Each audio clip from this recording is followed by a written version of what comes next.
My mind flew away. My thoughts raced many years and miles ahead. In my thoughts, I saw a man smiling at me. He had a shaved head and a thick beard. It seems that the most magical thing in this daydream was the feeling of love emanating from him. His eyes glowed. I remember reading things like this when I was a girl, but here in this dream I finally understood it.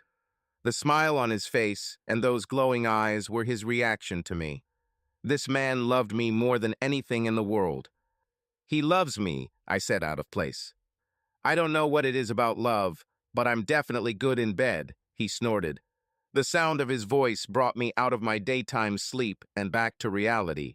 I looked up and saw a big sweaty guy who, oh my God, I couldn't remember. Sweat poured out like buckets while he was having sex with me. "God, how she got herself into this," said another man. "I'm next." As I looked around at the row of men waiting in line, and some women waiting for other men and vice versa, I had an epiphany. "Hey, don't you think the guy who brought her should get his chance too?" said the skinny guy who sat next to me to watch the other one have sex with me. There was not a shadow of anger on his face. He wasn't jealous at all.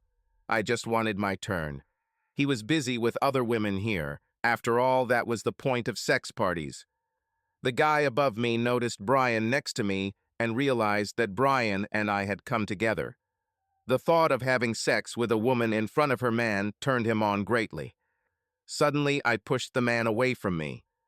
"Hey!" he screamed, falling when I pushed him. "If you want to have sex with your old man, just say so. But you don't have to dump me to get to him," he shouted. I thought the point of joining a club was variety. You know, to add a little spice. You could sleep with each other every night, but that's not what we come here for. He got up and left. Somehow the lesson he was trying to convey was less compelling coming from the mouth of a naked man. I couldn't hold it in anymore and burst into tears. He looked at me and stopped. "What's happened?" he asked. "Can we leave?" I asked. He looked at me like crazy. "Oh, Alex," he said, as if his best friend had died. "We haven't been here that long. It's easy for women to make friends, especially when they look like you. Men need more time." I was really upset, and he didn't care. "Listen, Brian, if you take me home, I will have sex with you. How you want, as much as you want," I said. He looked at me as if weighing his options. Perhaps the thought of sex with me was so familiar that it no longer seemed like a special event. "Okay," he said finally. "I should probably check on Ellie." A few minutes later, we were dressed and heading out, leaving behind a group of irritated guys who were hoping to get a piece before I left. It didn't bother me because there were plenty of other women in the club they could fuck. "What's happened?" he asked. "What's with these tears?" "I don't know," I lied as the tears started flowing again. I sat in the passenger seat of his truck, and he sat on the other side. After he turned the key and started the engine, he looked at me with concern on his face. "We're still going to have sex, right?" he asked, showing where his interest really lay. We went to his house as usual. He called the nurse who cared for his wife 2 days a week and told her she could go home. Mina Harker was an elderly woman who had been a nurse for 23 years. As much as she loved her patients, she loved her family, so the opportunity to leave early was great for her. As we watched her leave, I looked at the bed and, for the first time in years, tried to see if there was anything left of the beautiful young woman Brian, Dale, and I knew. The sight of her lying in bed became another reason for the burning of emotions in my heart. "Okay, it's okay," Brian said. "In a couple of minutes, she'll fall asleep and stay asleep for hours. Sometimes I really can't tell if she's asleep or not." He took my hand and pulled me into the guest room. We entered the room, and I took off my clothes and lay down on the bed. Brian came over and started rubbing my sides and then moved on to my breasts. I moaned, although I didn't really feel anything. I only did this to encourage him to finish faster. He believed in my reaction, so he continued. That told me a lot about Brian. One of the things I realized was that even after all the years we'd known each other and the 3 years we'd had sex, I didn't really know him. It seemed to me that I was seeing him for the first time, and I didn't like him. We started having sex. Brian didn't care about me. The only one he loved less was the shell of the woman he married. It hurt like hell, but I deserved it. I didn't enjoy sex. In a strange way, I liked that I didn't like it. In my mind, I was paying the price. "I want to go home," I said. "I'll give you a ride around the block once he began. "We're already done," I said. "And by home, I mean our hometown." He just looked at me with his mouth open. "Okay, Alex," he said. "What is this anyway?" "Brian, I made a mistake," I sobbed. "I made a really big damn mistake. I don't know why it took me 3 years to realize this, but I don't belong here. I think I ruined my life." He just looked at me, and I could see the gears turning in his head. "Alex, you're just feeling a little down," he said. "You'll get over it. You always have. Besides, we really can't go home. They practically ran us out of town on the railroad. They might have done it if we hadn't left before anyone found out what we are doing." "Brian, it's been 3 years," I said. "They survived it." "You mean he lived through it, didn't he asked. "Or at least that's what you hope. That's what it's all about." "Brian, I'm sorry, but—" I began. "Alex, you were always supposed to be mine. You know that," he said sharply. "We just made some bad choices, and he's so damn selfish. He never learned to share. That's all you asked for. You just asked for me, his best friend and yours, one little thing." He stopped talking and just looked at me angrily. "He treated you like property. He always tried to stop you from doing what you wanted to do. Brian, he loves me. He didn't want me to do anything with other guys because he was jealous. He probably wanted to be the only man in my life," I said. "Bullshit," Brian said. "He didn't want you to talk to Della or Elaine either." "Della and Elaine were the 2 biggest available girls in town," I said. "Look how it turned out. Della moved to Vegas, and her daughter is ashamed of her. She's an illegally available girl working on the Strip. There are ways to be a legal easy access girl in Nevada, but she chooses to risk arrest by selling her ass in hotels and casinos. Elaine tried to hook up with a wrong guy at one of the cheap motels off the highway and was beaten to death. Her poor husband never recovered, they say. So Dale wanting to keep me away from those 2 makes sense. He just loves me and wants for me all the best." "Me too," he said sharply. "Or have you forgotten? We met on the same day. We both wanted you. You just made the wrong choice when you chose him." "Brian, it's time to tell the truth," I said. "You keep throwing it in my face, but I never chose Dale. I loved you both. I really couldn't choose between you. You saved me the trouble when the Miller sisters moved to town for college. You went after both Ellie and Arlene. Those 2 didn't fight over boys, and Ellie loved you very much. She had longer hair than me. She had big breasts and was willing to do whatever was needed to win you over. You forgot about me like yesterday's news. Dale got me by default. I don't know how things would have ended between the 3 of us. In many ways, I hope we would have just become a threesome, like those people in that movie, Savages. You both could have remained best friends, and both of you would have loved me." "He would never do that," Brian said sadly. "He was the most generous man I ever knew, but he just didn't know how to share. He would buy you lunch if you had no money, or give you his, but he wouldn't share it with you." "I remember him buying or doing things for you over the years," I said. "Remember when you lost your job? He got you a job at the company where he worked. Remember when Ellie kicked you out for cheating? He let you move in with us and live with us for a few months until Ellie took you back. And we never charged you rent. And how did you, his best friend, repay him? You kept trying to get me into bed every time he was away." Even as I spoke these words, I had not thought or spoken about these times for over 10 years. I probably blocked them out in my mind so as not to think badly of Brian. Maybe I was the most selfish of us. Maybe we were all just human. We all had our flaws. But I was beginning to see Brian's flaws much more clearly. I started seeing mine too. They say the best way to see things is in the mirror. What is this phrase that is printed on the rear view mirrors of cars? Objects in the mirror are closer than they appear. Now I saw everything so clearly, and I realized that I had made a mistake. Brian is really selfish and always needs things his way. He's like a spoiled child. He always wants the best and biggest piece of cake. I remember when we were kids, if he and Dale both bought toy planes, Brian would always insist that his plane was better, but he was careless. Brian always crashed his plane into a tree or into the ground. When he destroyed his plane, he always wanted Dale to trade or share with him. He always used the same excuse. You have many planes, I only had one. And it was true.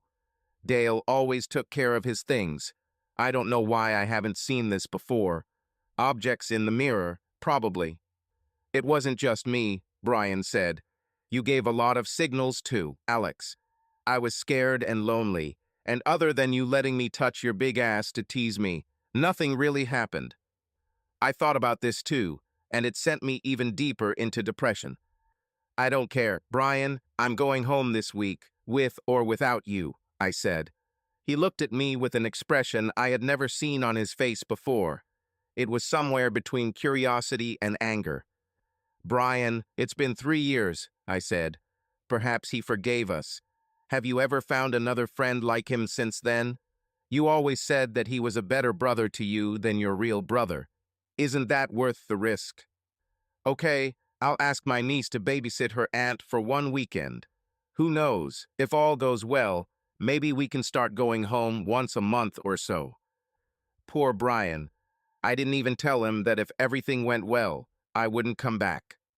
Most of all, I knew I was stupid. I also knew I didn't deserve a chance to make things right. I didn't deserve forgiveness. But more than anything, I wanted him. I prayed about it. I hoped so. I had dreams of my husband forgiving me, and I was willing to do whatever it took to make it happen. When I thought about what I wanted my life to be like when I turned 50, I was nowhere.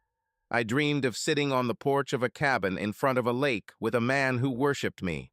I saw barbecues and grandchildren running around that I could spoil.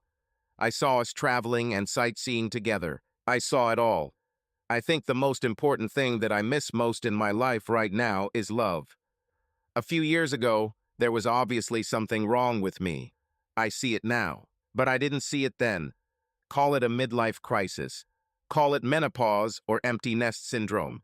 Call it extreme stupidity or any of the other 3 million names we use when a woman makes a truly stupid choice. My greatest hope is that it is not too late to fix this. I have nothing to lose by trying. What's the worst that could happen? I can try to convince Dale to forgive me and take me back, and he might say no.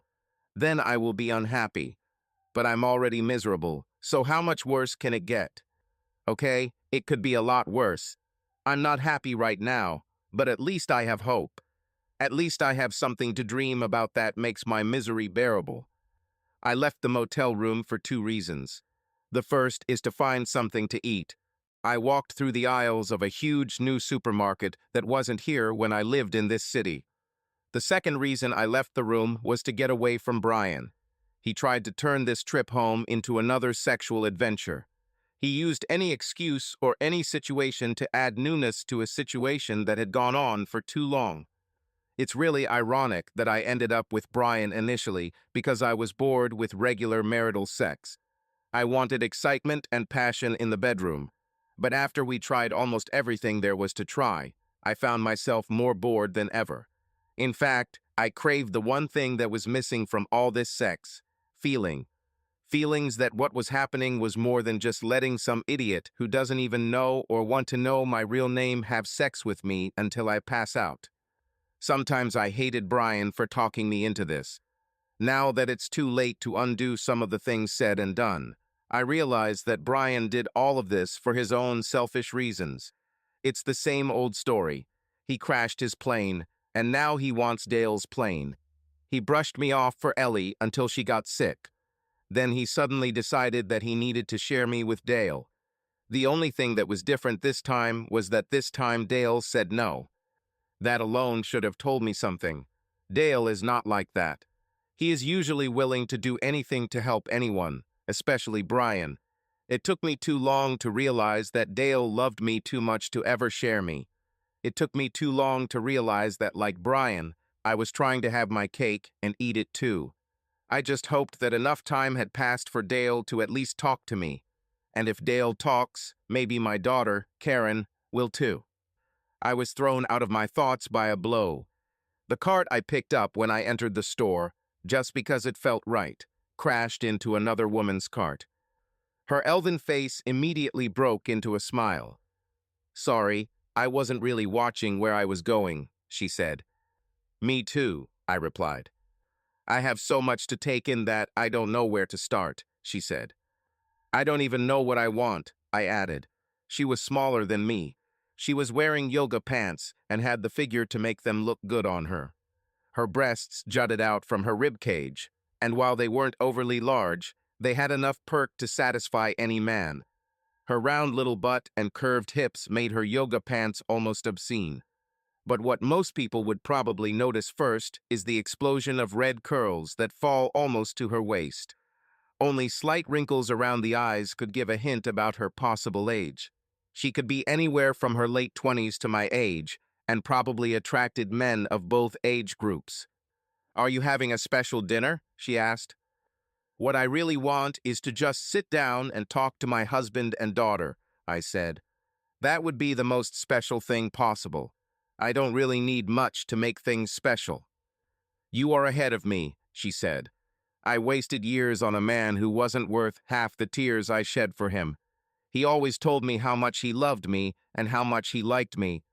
Then he'd go away and spend his entire salary on alcohol or get caught cheating with another woman.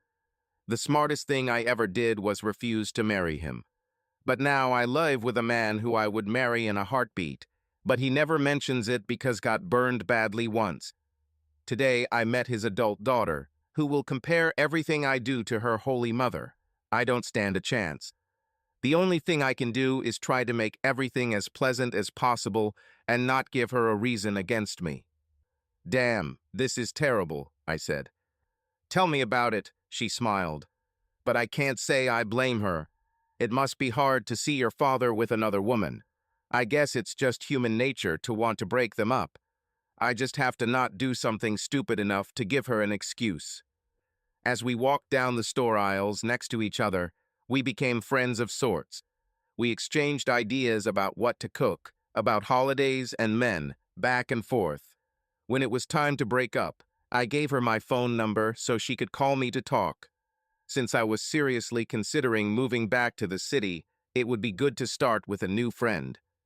The problem started when we left the store. I noticed Brian walking towards me.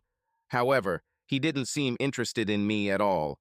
His gaze was drawn to Annie's rapidly retreating figure. I recognized that look. "Who was it?" he asked, coming up to me. I thought about it, realizing how obvious it was. "Just a new friend," I said carefully. "New friends are always useful," he muttered. "Do you have a way to contact her?" "Why is this important to you?" I asked sharply. "Are you tired of me already?" "Oh, Alex, don't act like you don't understand the rules of the game. This woman is not a threat to us. It will just be sex." "Brian, do you realize how stupid this sounds?" I asked. "Remember what you told Dale. You told him that what was going on between us didn't threaten my marriage because it was just sex. But Dale didn't see it the same way, and that's why. And that's why you dragged me back to this small town to try to appease him," he said sharply. "We didn't do anything wrong. He's selfish. He acted like he owned you and didn't want to share. We shouldn't have crawled back here. He should have crawled to us. We're right. He's wrong." For the first time, I realized that Brian really didn't understand what was going on. He still saw things through the eyes of a spoiled 8-year-old. "But I'll make you a deal," he chuckled. When I looked at his smiling face, I felt a premonition of trouble. I was sure he would want me to do something that I wasn't comfortable with. "You'll call your new friend and convince her to have fun with us," he said. I'll go and talk to Dale, try to work things out. I'll do whatever it takes to get him to sit down and talk to us. You go first, I said, not trusting him. After we talk to Dale, I'll call Annie. Agreed, he exclaimed loudly. As we headed back to the motel, I felt the anxiety return. I also felt guilty. I sold Annie for a chance to return to my husband. I knew it was wrong, but I would do it without the slightest hesitation. If I had to choose between hurting a woman who had never hurt me and even the slightest chance of just talking to Dale, Annie would lose every time. I'll go now, he said. Stay on the phone. I'll probably call you soon with good news. When he left the motel room, my feelings of anxiety disappeared. It was replaced by both a feeling of jubilation and anxiety. 3 years have passed since I last saw him. Did he still look the same? I gained 3 or 20 pounds. Will he love me the same way I love him? Will he be ready to leave the past behind and start anew? I was too excited to do anything. If we actually talked, I would be willing to swear to him that if he forgives me, I will become the perfect wife for him again. I would swear on my life that no other man would touch me again for the rest of my days. I rushed to the bathroom to take a bath and get ready. I needed to look my best. I wanted Dale to see me and want me back. I took a long bath and thought about all the good times we had together and the things we talked about. We were the perfect family, but even then, even before everything blew up when my daughter left the nest, I felt like something was missing. Perhaps I was missing the excitement of having these two guys compete for me. I think deep down I wanted to experience that excitement again, but it all went horribly wrong. I lost track of time, sitting in the bathroom, thinking about my past. I thought about what I had done wrong and how I would fix it if I had the chance. I thought about what I wanted from life and how I wanted my life to be from now on. I realized that although there was no longer a competition between the two men, the winner was already obvious, and I had chosen the wrong one. If I had a chance to correct my mistake, I would take it without hesitation. The objects in my mirror seemed closer and closer. I could almost touch them. I was about to get out of the bath when my phone rang. I picked up the phone and heard my daughter's voice. "Hi, Mom," she said. "Are you enjoying the holidays?" she asked. "I'm more nervous than you can imagine," I replied. "Me too," she said excitedly. "Maybe we should meet and talk about this," I suggested. She laughed at this. "That's easy to say when you're almost 800 miles away," she laughed. "I'm not sure how I'd feel if you were closer." "Karen, I'm in town. Honey," I said excitedly. I swear I heard cicadas in the sudden silence on the phone. "Karen." Karen," I said. "Are you still with me?" "Mom, why are you here?" she asked. From the sound of her voice, it seemed like my visit was the worst thing in the world. I felt like my 400-pound, buck-toothed aunt showed up to a beauty pageant in a thong. But then, to save me the awkwardness, the call-waiting tone sounded. "Karen, I have another call," I said. I was amazed at the tension between us. "Is this Alex Evans?" asked the voice. "Who is asking?" I answered. "My name is Clara Barton. I am a nurse at the local hospital, and we had a man admitted this afternoon. He is in poor condition and has asked us to contact you. His name is Brian Jones." "What happened to him?" I asked. "Are you his wife?" she asked. "Not really," I replied. "But—" "Then I can't give you complete information," she replied sharply. "But you should probably come here. He's going into surgery soon." Brian. Everything was going as well as possible. As usual, I got the best part of the deal. I didn't understand why my luck never ran out. I guess, as they say, good things happen to good people. But then we have to admit that this expression is not always true for everyone. If you want to be successful, you must be willing to put yourself out there and ask for what you want. In some cases, you need to reach out and grab what you want. Most people are simply not willing to put in the effort. Most people are simply afraid to take risks for fear of offending someone. I, on the other hand, am not like that. I really can't care enough to even partially hurt someone's sensitive feelings. Other people's sense of morality, their idea of justice, and their manners don't even rank on my radar. If I had a moral code, it would be that of the necromongers from Vin Diesel's The Chronicles of Riddick. Necromongers believe that you keep what you kill, and I believe that too. It's never harmed me so far in life, so why change? In fact, for most of my life, it has kept me happy, full, and settled.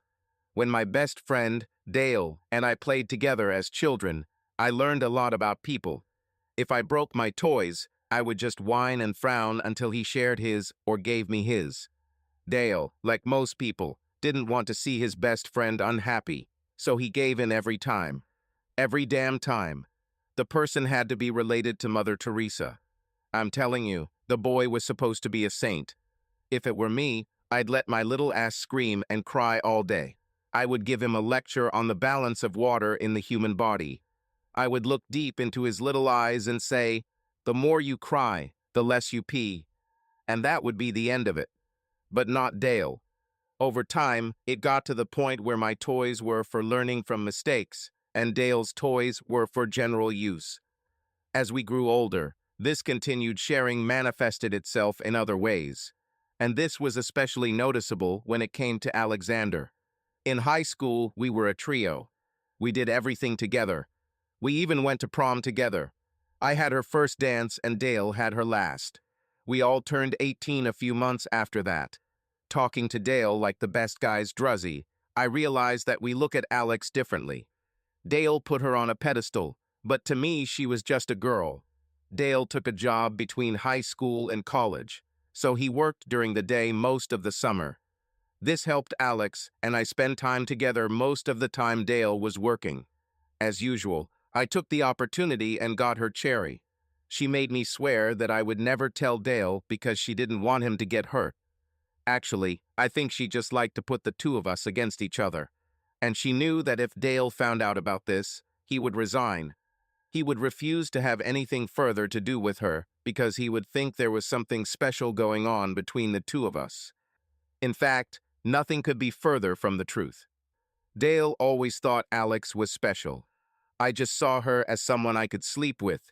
She looked good and fit well, but nothing special. Most guys seem to have an innate idea of what kind of girls we can get, and I always knew that when the time came, I could make Alex give up those panties. So one afternoon, while poor Dale was slaving away doing shitty jobs at the local home improvement warehouse, I got between the thighs of the girl of his dreams and became a man. After that, instead of seeing Alex as just a girl, she became something more. It became a practice. Once again, Alex was just Alex. She wasn't some hot girl or stunning girl, she was just training. I think that's when Alex started to realize what was going on. Then she realized that between the two of us, Dale treated her like a princess, and I didn't care. It was already too late, but she interrupted me. But I met Ellie and her sister shortly after that, so it didn't matter. In any case, they looked better and were built better. Dale was only too happy to get together with Alex, and from what I gathered, she convinced him that he was her first. But I was sure that if I ever wanted her, Alex would still sleep with me. I liked to rub it in her face with the fact that I had something on her. I wasn't surprised when they got married a couple of years later. A couple of years after this, she became pregnant and gave birth to his child. They had a good, boring life. I visited them often. We were a big part of each other's lives, as we always had been. I was Dale's best man, and he was mine at my wedding to Ellie. I am the godfather of their daughter, Karen. I've always been a bit cheeky, and Ellie kicked me out when she caught me cheating. Dale and Alex took me in for a couple of months until we figured things out. There was another time when I got really angry with my boss and quit my job. Dale helped me get a better job at the company where he worked. I stayed there for about a year and then left. My whole life was like tea and cakes until Ellie got sick. We had been married for over 20 years, and she was a good, if boring, wife, so I couldn't divorce her. Then I just went back to my old habits. I started thinking more and more about Alex. Sure, she was married to my best friend, but she was my first. I'm not going to lie. I cheated on Ellie a lot over the years. I got caught once. I saw this as a sign from life that I wasn't careful enough. So it was like second nature for me to start harassing Alex. It was not in my nature that she refused me. I was shocked, but that didn't stop me. I have always had several levels of approach to each problem. After apologizing to her for suggesting cheating on Dale, I began to tell her how hurt I was about Ellie's illness. Then, over the next few weeks, I kept telling her about how much we always shared when we were younger. At the same time, I began to hint at how boring it can be to do the same thing over and over again. I had already heard her tell some of the nurses when she came to see Ellie that she didn't know what to do since her daughter had left for college. After a few weeks, I just started talking about sex parties. I made her think that Ellie and I were doing this and how it had revitalized our marriage. None of this was true, but I was pretty sure Ellie wouldn't wake up from her coma and call me a liar. To be honest, I didn't discover anything new. I was simply addressing the feelings of doubt and boredom that many women our age experience. I mixed it with memories of how exciting it was to have two men competing for her, which was exactly how she saw it. She fell for it, as usual, with the only condition she didn't want to hurt Dale. And this is where my plan went awry. I was confident that I could manipulate Dale like I always had when we were young. But we weren't young anymore, and Dale wasn't acting the way I expected. He got mad. He saw with one glance that Alex understood what I was hinting at. "Is this something you're interested in too, honey?" he asked her. "Well, maybe we could try," she said. "Have you discussed this yet?" he asked her. "I guess so," she replied. "But for now, we were only talking, and I wasn't going to start without discussing it with you." "You're a grown woman, Alex," he said. "You can make your decisions without me. If you think things are getting a little boring between us, you have every right to try something new. But thanks for taking me into account." "So we can do this?" she asked. "It's up to you," he replied. "I'll talk to Jim tomorrow morning. Is this fast enough?" "What are you talking about?" I asked. "Jim Bajo is my lawyer," he said. "If she wants to be with you, our marriage is obviously over." "No, Dale," she said. "Dale, buddy, you're my best friend. I'm not in love with Alex. It's not about love. It's just sex. It's purely physical." "He's right, honey," she said. "We're getting older. Our daughter left home. It's time for us to explore some things." He turned and stared at her. "I have a great way for you to start researching," he said. "You won't be able to explore the world from the inside, so both of you leave my house." Alex started crying and reached out to him. "Okay, let's forget about it," she said. "I can't believe you're so selfish," I said. "My wife is dying, and you can't offer me some stress relief. What a friend you are after that." "Dale, we don't have anything else to talk about," she told him. "Having sex with Brian is—" "You don't mean to have sex with Brian again?" he asked. We're both shocked. "What are you talking about, buddy?" I asked. "Brian, you were never my buddy," he snapped. "I played dumb for years, but I won't anymore." "But we never," Alex began. "Alex, I know you lied to me for years about how I was your first. I pretended to be stupid because I loved you very much. I wanted to be with you no matter the circumstances. I also know that Brian was your first choice, even though he didn't love you half as much as I did. But I tried harder and hoped that someday I would be number one in your heart.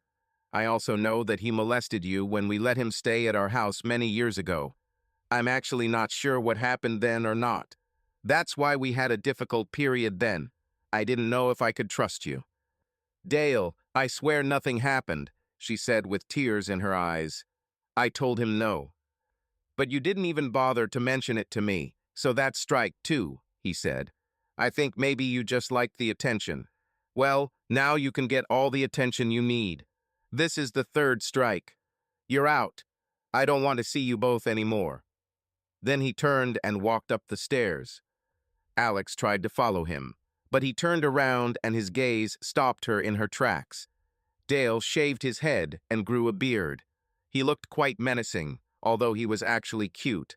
But that day I was truly scared, looking into his eyes. "I'm leaving on a business trip tomorrow," he said. "While I'm away, I expect you to take all your things from here." "Dale, you're overstepping your bounds," I said. I was shocked. "Listen, I just thought it would be like old times. I just wanted some fun." "Even the old days weren't this fun, Brian," he said.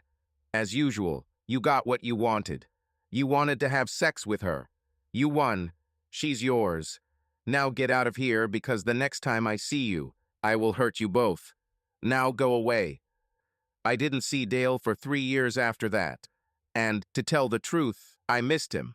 I think if I had to choose, I'd choose him over Alex any day. I don't have close male friends. As Alex mentioned, I didn't have anyone left to go fishing or watch football with. That's why I agreed to talk to him. I was sure Alex wanted to talk to him about their daughter, Karen. Alex always talked about how she wished she could be closer to Karen. She thought Karen was stuck in the middle between her parents. Perhaps if Karen could see that her parents were getting along, or at least being civil, she would forgive Alex too. I knew exactly where to find Dale. He was as predictable as the seasons. The day before the big town picnic, they had a car show in town. Dale would be there with his Mustang. I arrived in town with a smile on my face. If all goes well, not only will I have my best friend back, but I will also have a chance to win a hot new girl. Alex should have kept her word and introduced me to this cute red-haired girl. If I could get into a relationship with the redhead, maybe Dale could get Alex back. I was already tired of her anyway, and her whining was starting to get on my nerves. As I walked through the exhibition area where the cars were on display, I saw some interesting cars. There were a lot of Mustangs in one section. I looked around, but didn't see Dale. To one side, towards the center of the group, I saw a beautiful charcoal gray Shelby GT 500 convertible with red trim. I never thought before that gray and red could go well together, but they worked together. The car had larger Brembo brakes with red calipers. The interior was made in red leather with gray trim. The compressor and everything under the hood were chrome-plated. As I admired the car, I noticed that its owner was looking at me. There was something familiar in his gaze, and I smiled. He stood up and walked towards me. "Oh, damn," I thought. I don't have time for another car guy to come up to me and talk about his damn car. This is one of the most annoying things about these shows. Every single one of these guys acts like you're as into cars as they are. I looked left and right and didn't see Dale's bald head or beard anywhere. I turned to the approaching man and realized that if I listened to him talk about the Mustang for a couple of minutes, I could ask him if he had seen Dale. When he came closer, I recognized him. He shaved his beard and let his hair grow. The man quickly approaching me was my childhood best friend. "Hey, buddy," I said with a huge smile. I wanted to talk. Before I could finish my thought, darkness fell. "Alex." I was angrier than I had ever been in my life. I talked on the phone with my daughter. I was trying to understand her reaction to the sudden revelation that I was in town when I learned that I had to drop everything and go to this hospital because Brian apparently did something stupid and ended up in the hospital. I looked around and saw one person behind the nurse's counter. "I'm here because of Brian Jones," I told her. She quickly typed something on the computer next to her. She looked up at me with professional concern and said, "Second floor, or 3. He's still in surgery." She immediately went back to texting on her phone. I went to the second floor and received directions to the waiting room near the operating rooms. I sat down and started flipping through magazines, trying to decide if I should even wait. Dale could call me when he wakes up from whatever happened to him. Meeting my husband was much more important to me than Dale's condition. I had been sitting there for about 20 minutes when she came in. She looked worried. The eternal smile disappeared. "Anne," I called her. She looked at me. "What brings you here? Are you visiting someone?" Sort of, she replied. There was a strange tone in her voice. What are you doing here? This idiot I came with is trying to ruin my plans, I said. My life couldn't have gotten any worse if I had planned for this. I hate that bastard sometimes. It's nothing yet, she said. My darling is the kindest, gentle, loving person I have ever known, and he's not bald with a beard, is he? I asked. No, she said, looking at me in surprise. But he never spoke rudely to anyone until today. But today, for some reason, he hit one guy and turned himself into the police. Wow, I said. Sounds like your sweetie's in trouble. I hope it's not too bad. He'll probably get away with a fine if it's a first offense, unless the guy's a real bastard. The nurse came up to us. Which one of you is here about Brian Jones? She asked. I am, we both said at the same time. He just came out of surgery and should wake up any minute. They're trying to wake him up because they want to rule out a concussion, the nurse said. Concussion, I said. What happened to him? My darling must have hit him, Anne said. That's why I'm here. Somehow, I'm sure Brian instigated this himself, I said. He sometimes, let's just say he usually finds a way to annoy everyone. You know what? I'll take care of it. He won't file any lawsuits if that's what you're worried about. I'll take care of it. Thank you very much, she said. Don't worry, I said. Friends should stick together. Exactly, she said. Then the nurse returned. He wants to see you now, she said. I grabbed Anne's elbow. Come on, you can apologize for your boyfriend, I said. She nodded nervously. When we entered the room, there was one senior nurse with a computer on wheels. She looked at us and then wheeled the cart out of the room. He can't talk, she said as she passed by. Let him use this notepad to communicate until the painkillers kick in. After that, he'll be able to talk a little as long as he keeps his jaw still. Brian looked unhappy. He looked at me angrily. He did not see Anne behind me, since the screen separating the beds in his semi-ward was closed. He tried to speak, then grabbed his jaw in obvious pain, letting out a groan of agony. He took a pen and angrily began to write something on a notepad. He then held it up so I could see it. I looked at his angry scribbles. Waited for you for a long time, he wrote. Maybe I shouldn't have come at all, I replied sharply. Maybe I should be with my daughter and my husband right now, just like I planned. You can't be grateful. You can't understand that your incident ruined all my plans for this weekend. Can you just think for once about someone other than yourself? He began to frantically write something on a notepad. My jaw is crushed. Enough victims. We can use this for your purposes, he wrote. I looked at him in bewilderment. I didn't understand at all what he was writing about. At that moment, Anne came out from behind the screen. Sorry, she said, but I really need to go. I just wanted to say that we're sorry about what happened. He's not usually like this. He was probably just in a bad mood. We'll do everything we can to help you. Then she turned and walked away. Even after she left, I noticed Brian sitting on the bed, watching her walk away and her butt move. You bastard, I hissed at him. No, he wrote. Her ass has a butt. Why am I wasting my damn time on you? I muttered. Because we can achieve what we both want, he wrote. A malicious expression appeared on his face. We have nothing in common in our desires, I hissed angrily. Call her. Tell her that I will drop all charges in exchange for 2 meetings. I will talk to her while you talk to her boyfriend. If they agree, he will be released immediately. If not, let her rot in jail. Why are you doing it? I asked. 2 reasons. 1, so you'll leave me alone. 2, if he can win her, being so boring, I'm sure I can charm her much better. Brian, you probably started this situation with her boyfriend, I said. He chuckled under his breath. He shook his head and began to write. I just approached him. He looked at me and hitted me. Did he hit you once? I asked. He must have been very big or very evil. but I still wouldn't have anything to do with it. I'm doing this for you, you fool, he wrote. No, thanks, I said. Anne is my friend. I won't help you get to her. He laughed again, and suddenly my stomach turned over. Is your new friend more important than your heart? He wrote. I just looked at him like he was crazy. He lay in his bed and laughed at me. You will do this. You are just as evil and selfish as you think about me, he wrote.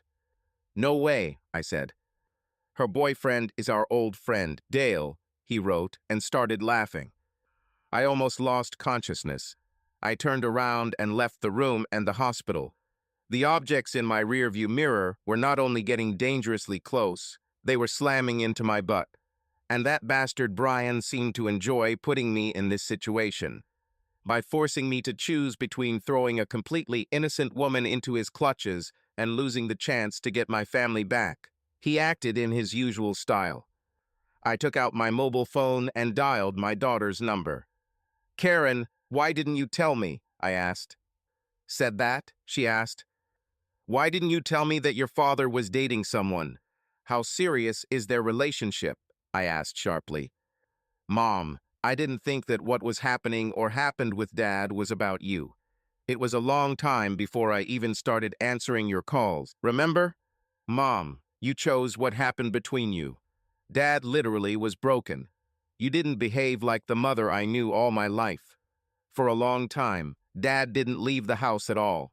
He even moved for a while and got a job at another company.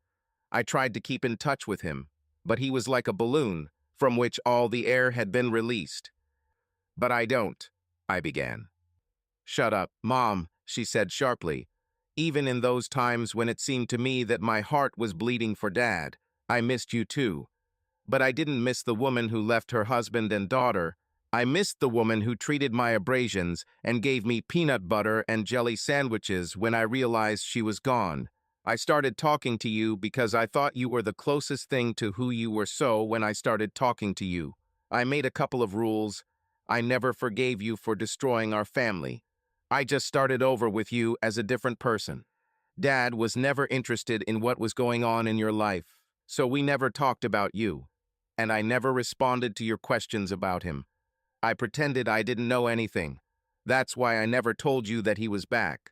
I decided it wasn't any of your business. After all, you chose not to be with him. So when he brought Anne to town, I've been talking to her on the phone for a year now, and it seems to me that I know her and I like her. They came to the city for just a few days. They didn't even have time to unpack everything. But Mom, if you want to save our relationship, you need to leave it alone. Karen, your dad is in jail. I need your help to get him out of there, I said. What's happened? She asked. Your Uncle Brian went to talk to your dad and things. I started. That bastard is not my uncle, she said sharply. I don't understand how you can even mention Dad in the same breath as that bastard. Mom, do you even have feelings? How the hell could you send the man who stole you from Dad to talk to him? That was incredibly stupid. Why did you want to hurt him again? I guess I didn't see it that way, I said. I just wanted. Why the hell do we always talk about what you want? She asked. Last time you wanted another man and you destroyed our family to get him. Now you feel guilty or something, or maybe you just wanted something else. So you sent the man Dad hates more than everything in the world to talk to him. It just doesn't make sense. Do you ever think about anyone other than yourself? Karen, I just wanted. Mom, no one cares what you want, she said sharply. Karen, I'm not the villain here. Your uncle. Brian wants a chance with Anne, and... My daughters, the laughter almost tore my head off. Mom, you can forget about it, she said after she finished laughing. Anne would never do to Dad what you did. Brian doesn't stand a chance. She loves Dad too much. She would have died first. I need to go. I need to call someone who can actually help Dad. Dale. The silence of my cell gave me time to think, but I couldn't understand why Brian approached me. My actions, of course, were completely wrong. I'm sorry I hurt Brian, but not that bad. I think my mind was mixed up. I see Brian as two people. I see the boy I grew up with, who was almost like a brother to me. And then I saw a cunning, smiling scoundrel who wanted to share my wife with me. This is the one I wanted to hit. So when he approached me, the rage just took over. I haven't fought since I was a teenager.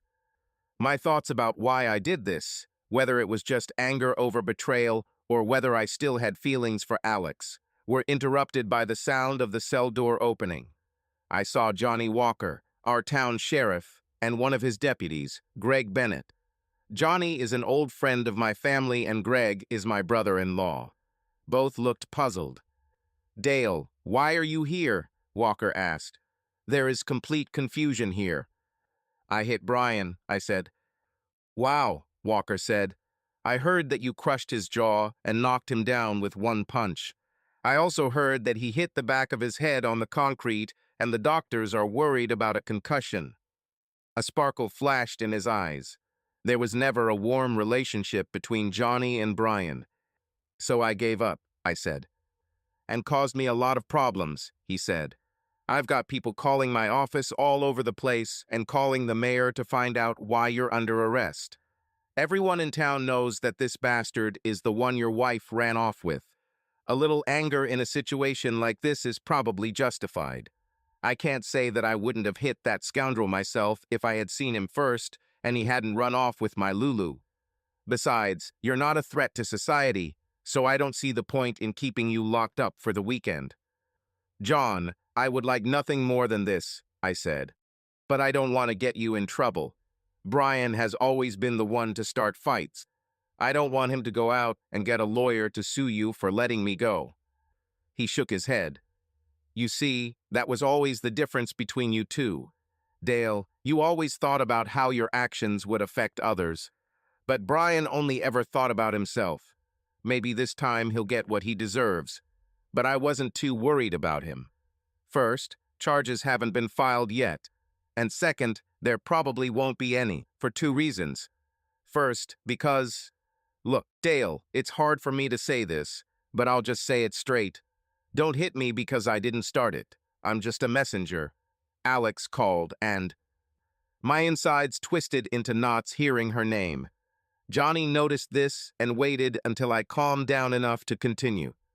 "She left her phone number," he said. "I think she wants to offer you some kind of deal. As your friend, I would advise you to call her and listen to what she has to say. Consider this as some kind of redemption. But don't worry if this is just another of Brian's ploys. Mayor wants me to run them both out of town as soon as Brian can get up. The nurse at the hospital assures me that he will be discharged by Sunday or the next day. Since Monday is a holiday, he won't be able to do anything in court until then. But how do I say the mayor wants these two to leave town on moral grounds? This is a small town, and we take morals seriously. We also take care of our own." A few minutes later, I left the cell and headed back to the fairgrounds. Before I had walked a block, I heard the hum of a powerful car engine. A few seconds later, my Mustang pulled up next to me. Anne hugged me without seeming to even wait for the car to come to a complete stop. She left the door open and the car in the middle of the street. When we got into the car, she took my hand, which made it difficult for me to change gears, but I understood. She was a little scared by everything that happened and didn't want to let me go for a second. We drove home and she kissed me and then rushed to get everything ready for Karen and Greg's visit. I took out my iPhone and called the number Johnny gave me. Her voice didn't sound as vibrant as it always did when we were together, but the timbre was the same. "Hello," she said. "What do you and that bastard want, Alexandra?" I asked. "Alex." His voice was almost the same as I remembered, but the tone was different. Even as my heart leapt with joy at the sound of that voice, my mind realized the difference in tone. The tone hasn't really changed. It was the tone we all use when dealing with difficult or tiresome people we'd rather not deal with. "How are you, Dale?" I asked. I really wanted to know how serious his relationship with Anne was, but I didn't dare ask. "Alexandra, I called you to find out what you and Brian want, not for idle chit-chat," he said. "Dale, "This is not what I want," I said. "It's all Brian. He wants to offer you a deal so you don't sue him." I started to be afraid. I didn't want him to blame it on me and be less inclined to talk to me. He snorted, "I know my husband." From his reaction, I realized that he did not need any deals from us. "What's the deal?" he asked. "Talk," I said. "That's the real reason I came back to town. He should have asked you to sit down and talk to me, not pick a fight with you. I just wanted to talk for a few minutes. Just that, and while we're talking, Dale could have talked to Anne and—" "Annie's out," he said sharply. "If that bastard even looks at her, I'll hit him even harder. I'd rather go to jail than let him say hello to her." He struck me with the determination in his voice. "I don't need any deals from Brian, but to end this once and for all, I will offer you one. Let's do this the way it started, the way our marriage ended, the way it always was. The three of us will sit down and talk together before you leave town. Take it or leave it." "But I don't know when Brian and I will leave town," I said. "It could take weeks. I don't want to wait that long." "We're having a barbecue with Karen and Greg tonight," he said. "There's a big town picnic tomorrow. Monday is quite a holiday. I'm guessing it's supposed to be family time, although they'll still be celebrating in town. If all goes well this afternoon, I'm sure Annie and Karen will probably get us together Monday too. But how about the three of us meet on Monday morning before you leave?" "Dale, honey, I can't speak for Brian, but I was probably determined, or at least hoping, to stay," I said. He snorted again. "Do you want to meet or not?" he asked. "We'll take her," I said, knowing that Brian would be angry that he wouldn't get a chance with Anne. "Dale, is there any chance I could come and see Karen?" "Alexandra, if Karen wants to see you, I don't mind. But as for you coming to my house today, that won't happen," he said. "So I'll see you at 9 a.m. Monday in Brian's room at the hospital. Or we'll meet at the music pavilion in the park if he gets released early." Then he hung up. If I imagined an opportunity for us to talk and try to rekindle what we had, it didn't happen. He still seemed to hold a grudge against both Brian and me. A tear slowly rolled down my cheek as I realized that my plans might not come true. "So how did it go?" Brian asked from the bed. Over the past few hours, the pain in his jaw had lessened to the point where moving his head no longer hurt him. This may have been due to the fact that he was on intravenous pain medication. In any case, he was able to speak through his teeth, although his jaws remained fixed for the next 6 weeks. "So when is my little red-haired goddess coming?" he asked. "She won't come," I said without emotion. Dale's exact words were, "He'll hit you even harder if you even look at her." I saw a hint of fear in his eyes when I told him this. "We're getting a meeting, of sorts," I said, "but the meeting will be between the three of us." "That actually makes sense," he said through gritted teeth. "It's kind of poetic, coming full circle, or starting a circle again. If I know Dale, he'll keep her out of the way while we discuss the possibility of you getting back together. Remember how he used to hide his new toys while he tried to negotiate a trade with me from your old ones?" I smiled, remembering this. "But if it's true, why does he still seem so angry?" I asked. "Oh, that's a good sign," he said through gritted teeth. "It means he still has strong emotions for you.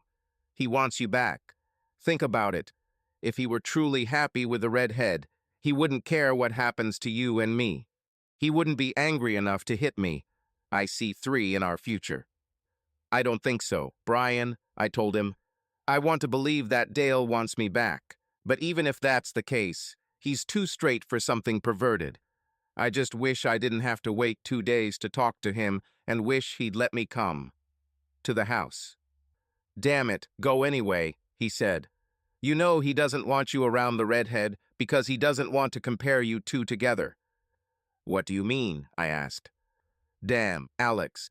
Were you married to him all these years, or was I?" he asked. "Dale always makes decisions with his heart. A man is governed by feelings.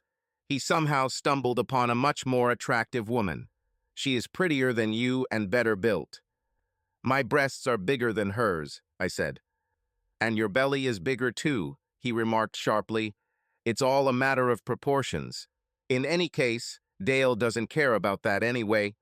What will matter to him is that you've lived together for so many years. You have a child together, and you're still married. Plus, you were his first love. He's weak on things like that. Once you two get back together, I'll help the redhead get over the breakup, and I'll still sleep with you from time to time. It's the best of both worlds. Okay, go to the barbecue. He'll be mad, but your daughter will be happy to see you. His words came out as he was falling asleep. I followed his advice. I also took his car. I drove his 8-year-old Chevy around town to our old neighborhood. I decided to stop and buy a bottle of wine and maybe some beer so I wouldn't come up empty-handed. When I walked into the store, which was about 3 blocks from the house where I once lived with Dale and our daughter, I felt good. It was like coming home. There were so many familiar places, and things that I had forgotten about that coming back reminded me of them. I knew exactly where the beer was, and I knew that the wine display was in another part of the store. As I looked at the wines, something told me to look up. As I did this, I noticed several pairs of eyes staring at me. I waved, but they didn't answer. One of the women who was looking at me walked up to the counter and said something to the woman behind the counter, and then walked away. A few minutes later, one of the boys who was stocking the shelves came up to me. "Can I help you with anything, ma'am?" he asked. "No, I'm just looking for the right bottle of wine," I said. He looked nervous and looked around. "Maybe I can help you find her." "Faster," he said. He looked at me as if he was pleading. I suddenly got the message. They wanted me to leave the store as soon as possible. As I placed my purchases on the counter, I sighed loudly. I started talking to another boy who was working the cash register while a group of women my age just watched. "When I lived here, they were kinder to strangers," I said. "We are kind to strangers," one of the women whispered. "She's not a stranger," whispered another. "She used to live around here." "Yes," added another, "but even when she lived here, we didn't really like her." "Yes," said another, "but even when she lived here, we didn't like bitches."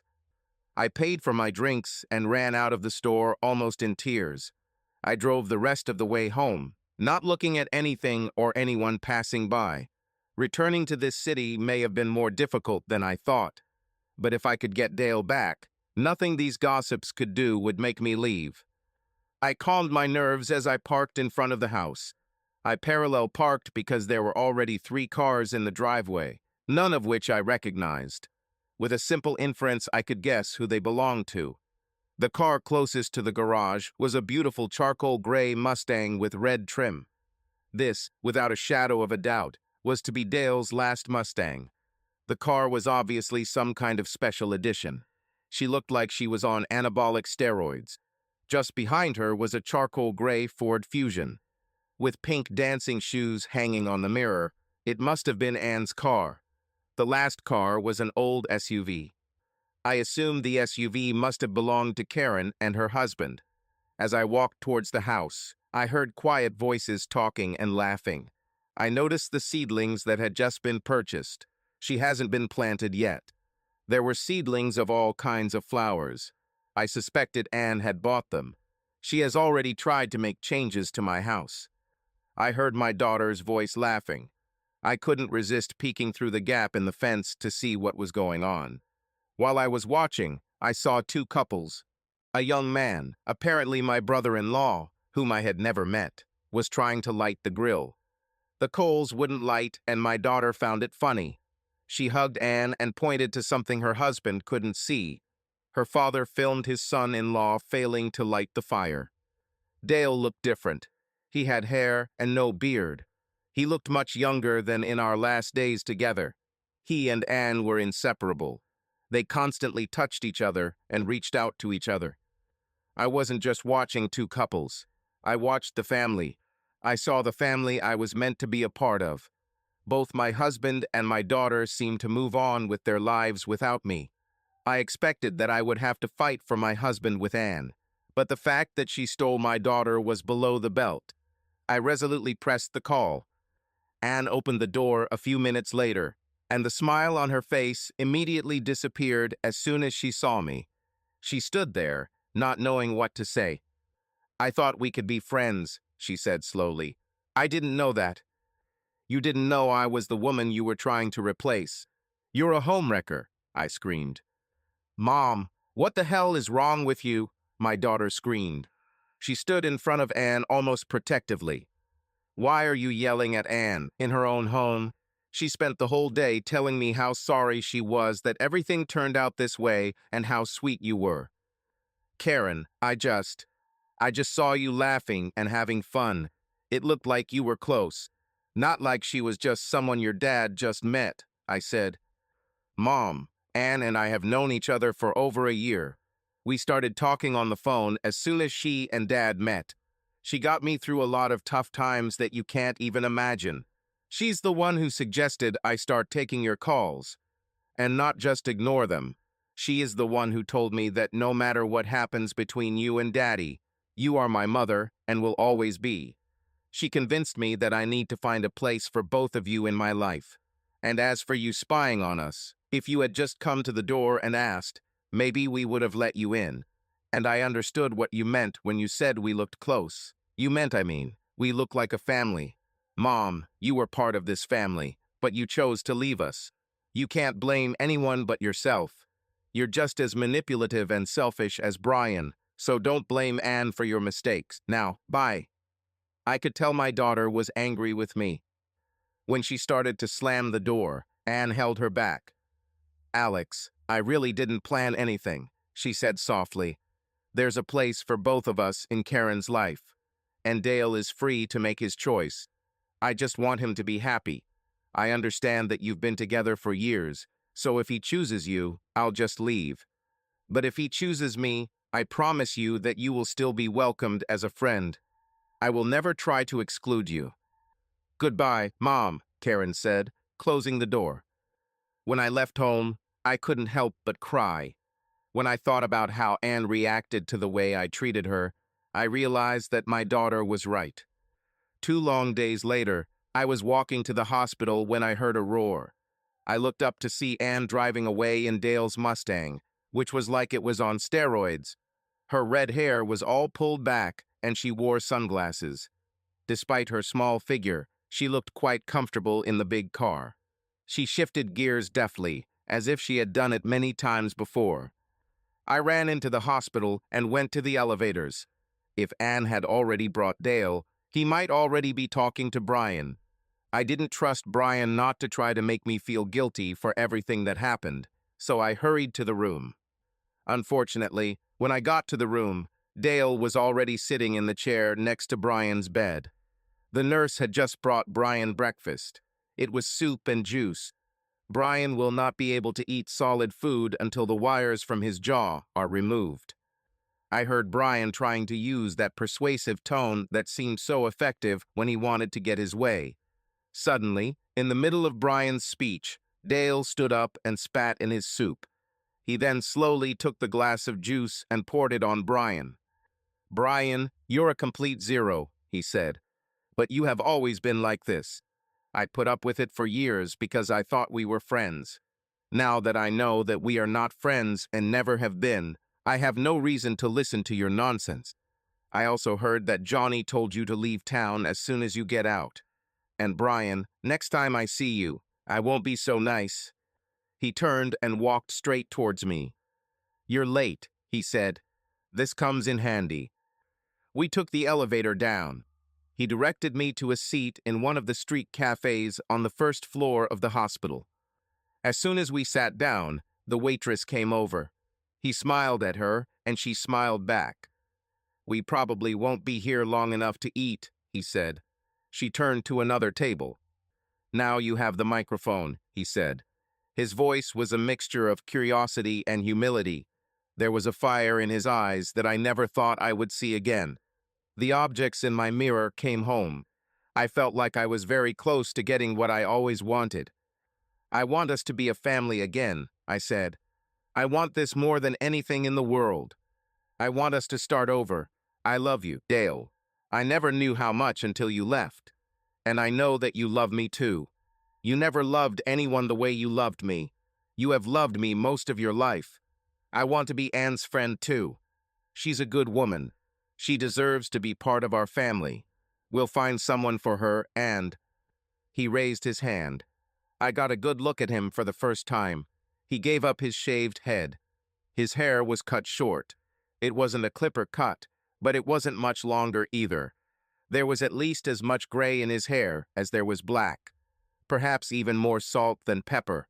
There was no beard either, and he looked much, much better without it. I think I fell in love with him all over again. Suddenly, everything fell into place. My heart began to pound as I realized that I had lost him a long time ago. Every little thing should have told me that. The first was the car. Dale always drove Mustangs over the years. He never let me drive them. Apparently, he loved Anne more than he ever loved me. The second clue also concerned the car. If he was going to choose me, he would never have let her drive away in that car. By giving her the car, he made it clear that they would stay together after our conversation and in the future. The most insidious clue was hidden. As soon as I saw this car, I started thinking about the color scheme. The two colors seemed incongruous, but they suited each other so well. Who could combine charcoal gray and red? It was so obvious now.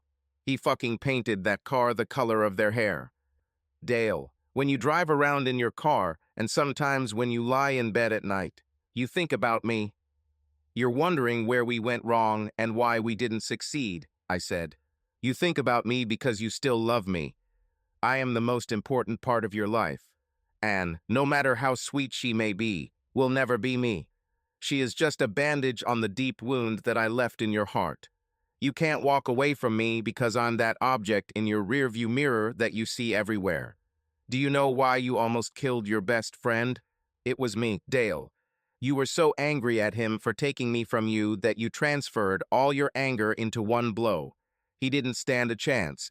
And you will always see me in the rearview mirror because I have always been closest to your heart.